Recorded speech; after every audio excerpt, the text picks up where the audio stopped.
பல நேரங்களில் பல்வேறு கூட்டங்களில் உங்களை எல்லாம் நான் அடிக்கடி சந்திச்சிருந்தாலும் 2024 நாடாளுமன்ற தேர்தலில் உங்களில் ஒருவனான என்னுடைய கட்டளை ஏற்று 40க்கு 40 வெற்றியை பெற்று தந்த உடன்பிறப்பான உங்களை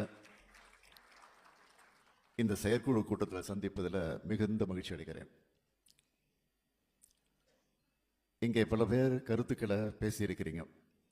இப்படி நம்முடைய கருத்துக்களை பகிர்ந்து ஆக்கப்பூர்வமான கருத்து பரிமாற்றங்களால் கழகத்தினுடைய அடுத்த நகர்வுக்கு எப்படி செல்வது என்று தீர்மானிக்கிற முடிவுகளை எடுக்கிற கூட்டங்கள் தான் செயற்குழு மற்றும் பொதுக்குழு கூட்டங்கள். வெற்றிகளை விளைவிக்கக்கூடிய கருத்துக்களை அனைவரும் உங்கள் உள்ளங்களில் ஏற்றி செயல்படணும்னு நான் அன்போடு கேட்டுக்கிறேன். 7வது முறை ஆட்சி அமைக்கணும் என்பதுதான் நம்முடைய இலக்கு. சட்டமன்ற தேர்தலில் 200 தொகுதியில் நம்முடைய கூட்டணி வெல்லும்.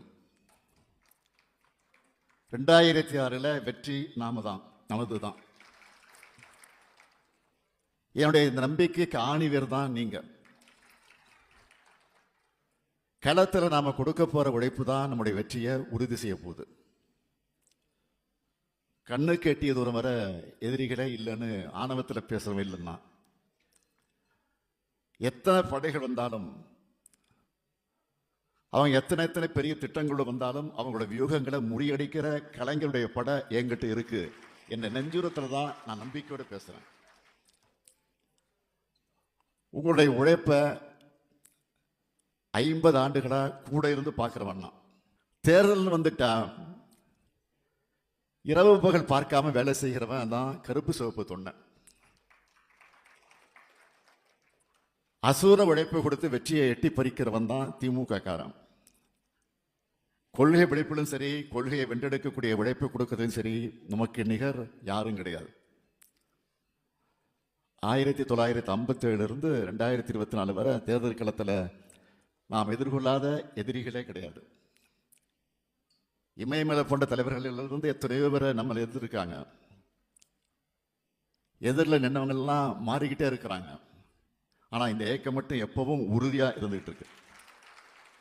ஏன்னா இது எப்பவும் மக்களோட இருக்கக்கூடிய ஏக்கம்.